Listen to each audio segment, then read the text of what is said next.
Hello everyone, measuring effectiveness of internet marketing. That is what we are going to talk in today's video. Measuring effectiveness is all about what? So, agenda is very simple, very straightforward, and that is what about the maintenance product.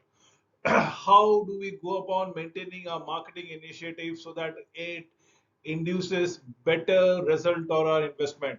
ROI is one of the best. So measuring the effectiveness, definitely yes. Measuring internet marketing effectiveness to be in particular, measuring the flow that comes around it, the money that you invest in your marketing activities as in digital marketing is concerned, and what kind of return it generates, what kind of revenue inflows that it makes around it. Can there be a parity? So that is what we would love to go around it. And the last but not the least, we need to understand what are the various costs associated, which is not directly linked to digital marketing or internet marketing. Perhaps website maintenance, perhaps hosting prices, perhaps server space. So let us understand what are we looking at it. We are talking about the web document and the regular review and the regular update process. So what is to be written? Now this is what we write it down. Who is writing it down? What has been written down and how it has been written down? How do you want to present it? That is needs to be viewed, reviewed, and probably bounced a number of times between you and your editor, you and your managing director, you and your marketing officer, the CMO, the CEO, as the case might be. Once if it is correct, you start publishing it. Now what happens is you have written it, you have bounced it, you have reviewed, corrected it, and probably published it. But now is the question to understand what kind of effect it is going to create. Is it creating small ripples, or it is creating tsunamis of review, feedback, probably lead generation, and revenue inflow of sales? This is what it is to be done, or is it the other way, right? Other way around? In either of cases, you have to review again by who, how, what, and then publish again. And this cycle goes, it's a cyclic in nature, it goes on and on and on and on. That is what is internet marketing is all about it. So let us understand the maintenance process thereby. First and foremost, you write it down. This stage involves your marketing copy. Design the layout, design the process, design the promotion, associate images, make it attractive, make it as lucrative as possible. Review, check for errors before the document is published. That is what is very important. Correct, updating the result pages every now and then. It's your stage two.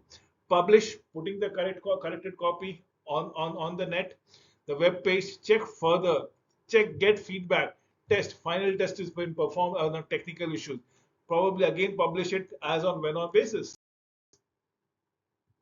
So what is this all about updating material? Yes, whatever we have copyrighted, whatever is written down, whatever promotion has been given, whatever images has been posted, does it needs to be updated? Probably yes. Within 2 days, the factual error should be able to identify.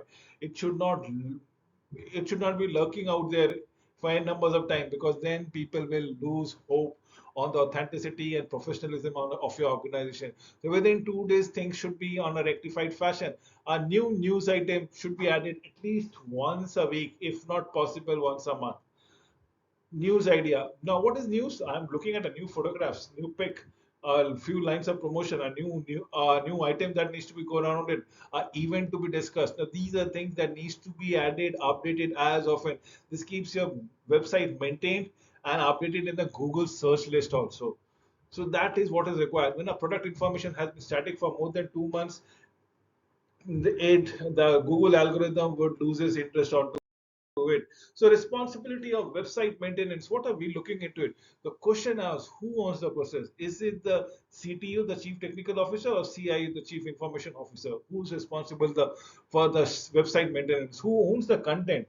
The CMO, the chief marketing officer, the chief executive officer, or the CTO, the chief technical officer, or the CIO, the chief information officer? Who owns the format? You need to understand, and who owns the technology. If we can particularly identify people associated with this process, I believe it will be much more lucrative to find any fault line there and thereby. So website standards, site standard will specify the main areas of the site.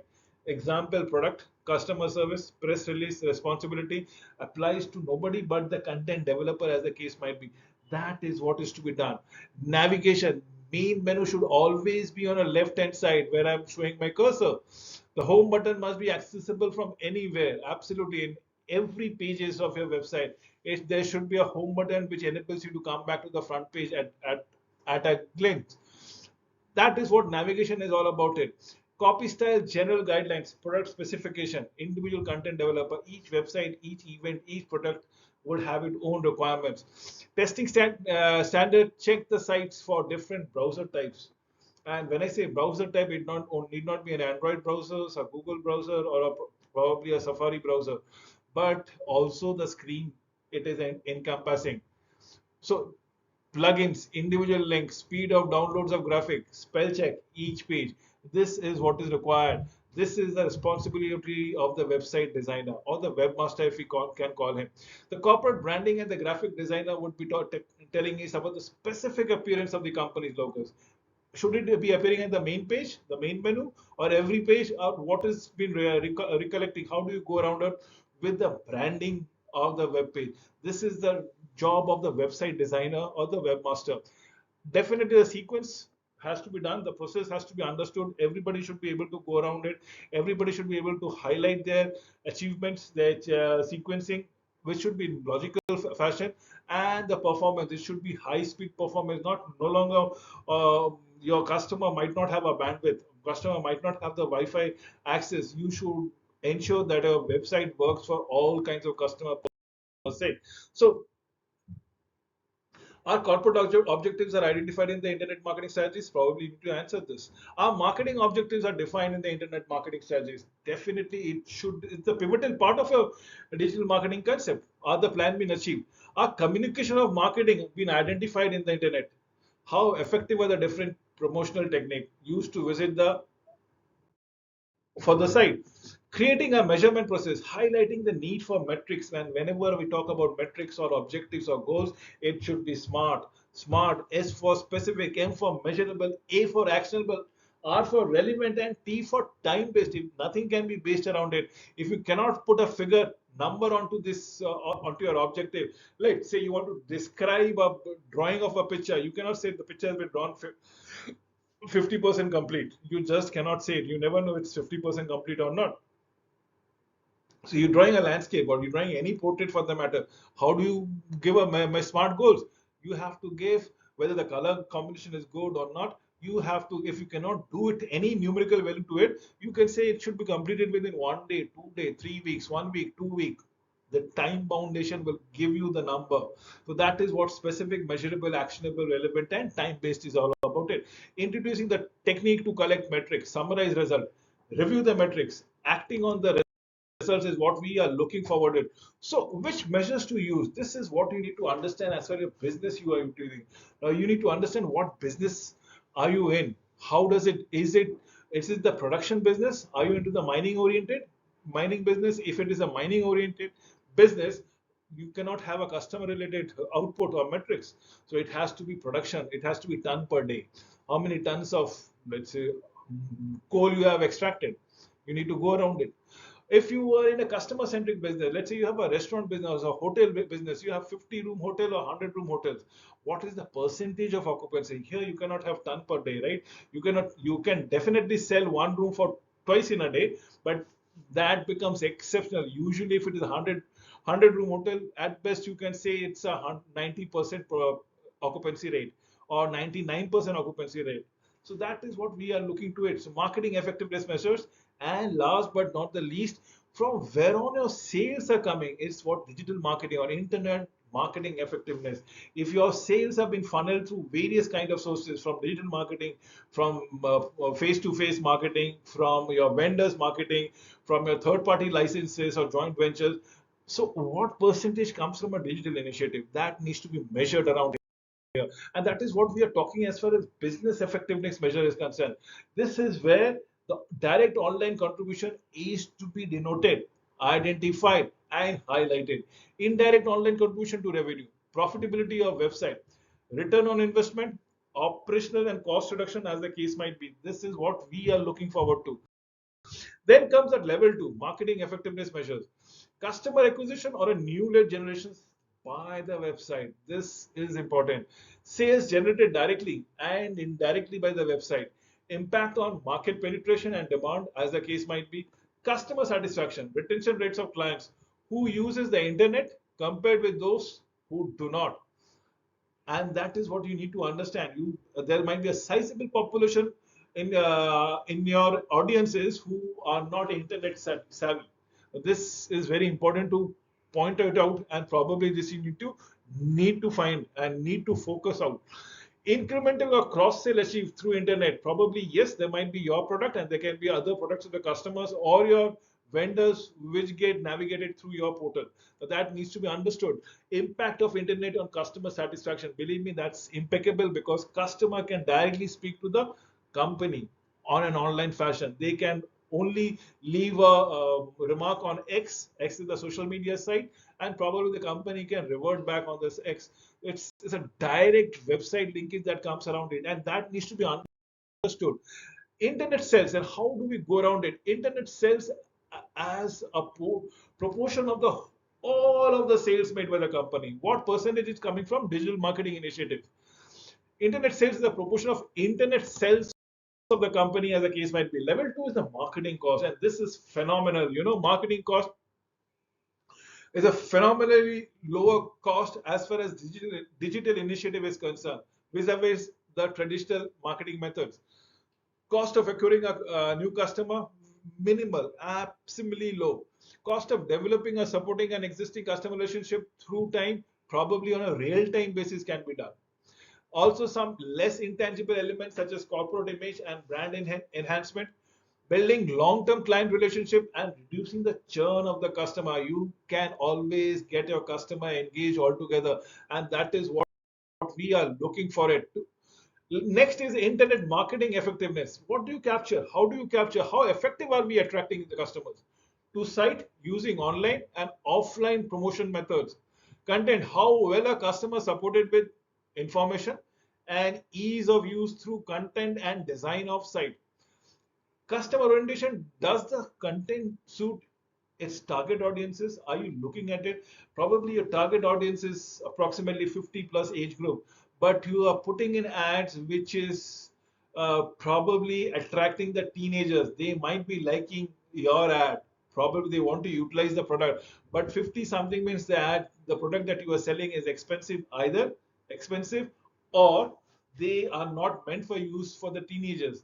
Now, this is a mismatch of the target audiences and mismatch of the marketing initiative. So you need to understand the customer orientation, probably build your ad, engage your customer accordingly, slowly and steadily.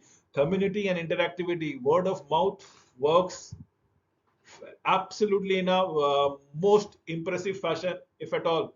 So how well a customer needs are suited as an individual, met by providing community facilities, establishing interactive dialogue as the case might be, and how do we look into further.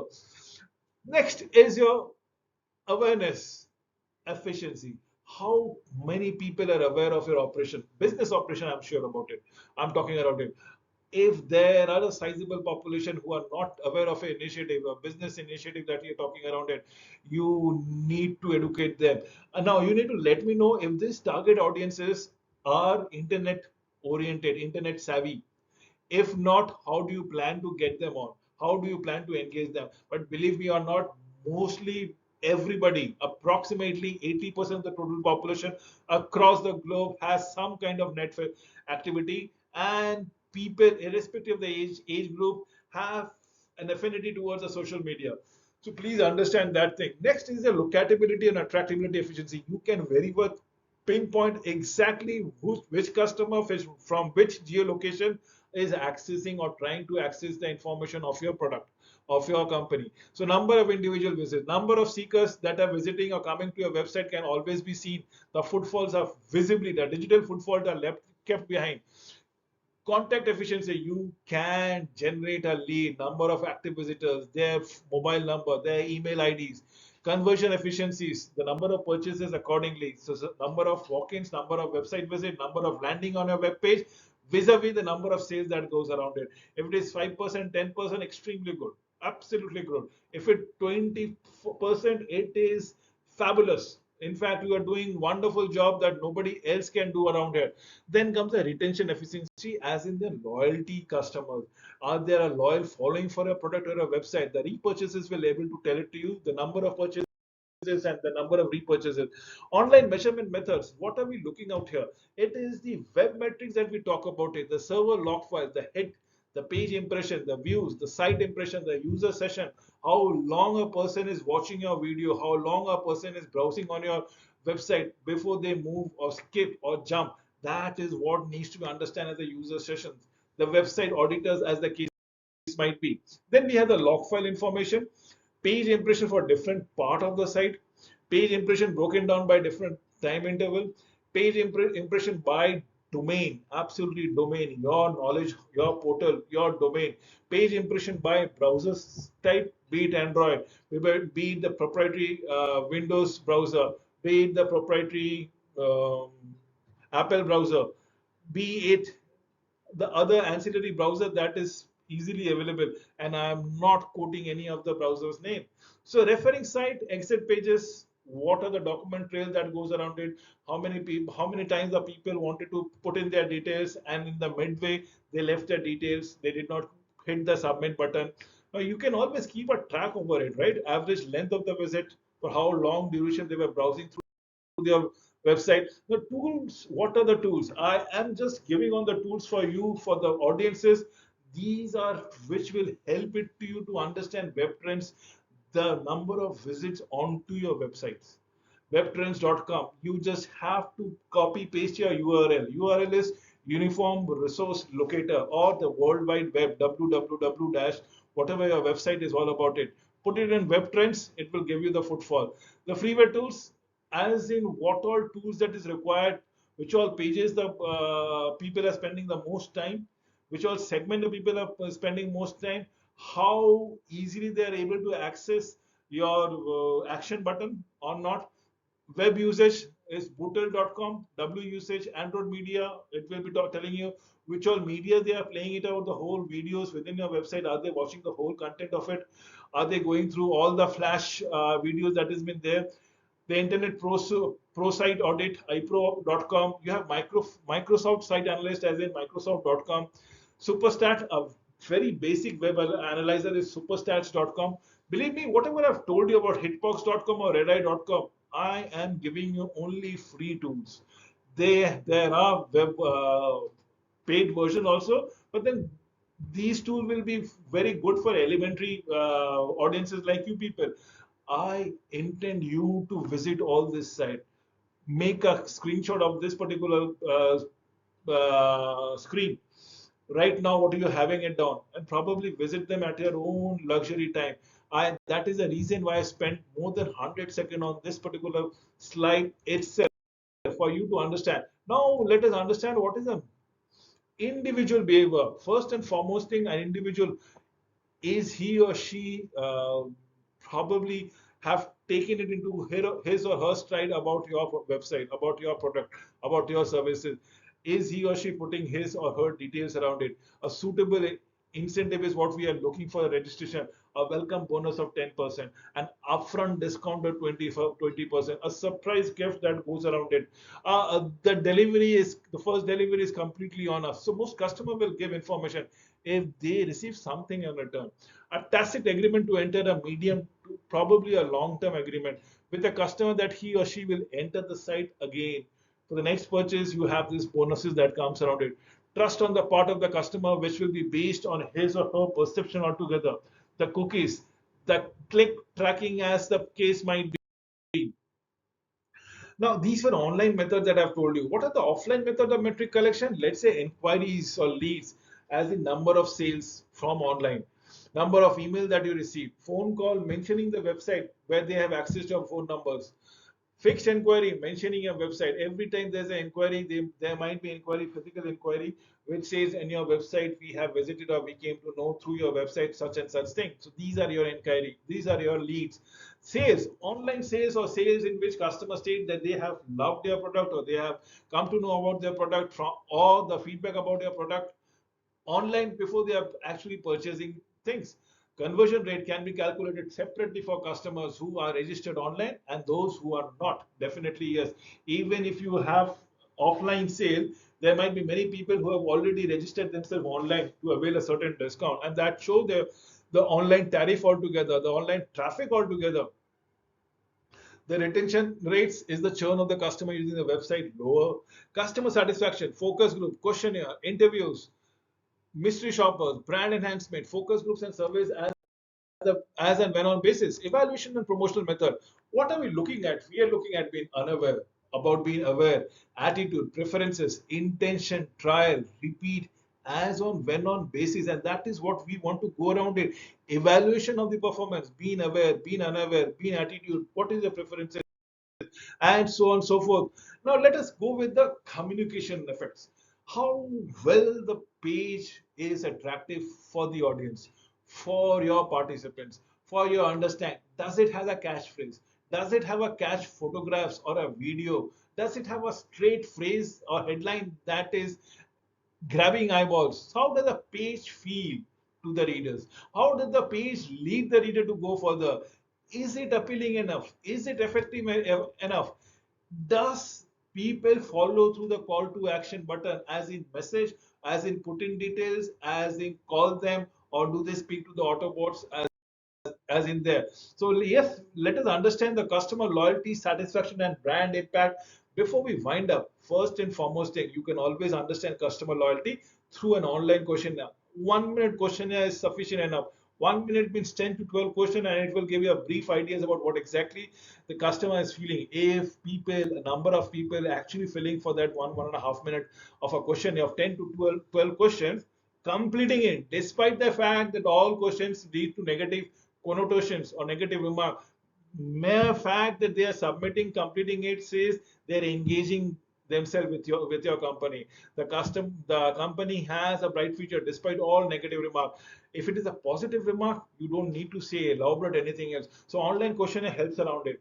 Then we can have an online group, focus group, be it on the social media, be it a dedicated groups within the website, and it helps you around it. Let's say I'm an automobile company, I can always practice or probably prefer a trail or a trekking season with my vehicle, with my four-wheeler that I'm going around it. So there can be people who would be registering, and this is just a small uh, trek for approximately 100, 400 kilometers, or probably 300, 200 miles, as the case might be. So that is what we are looking forward to. It's the focus group. With this, I come to an end of this presentation. Thank you for watching this video till the end.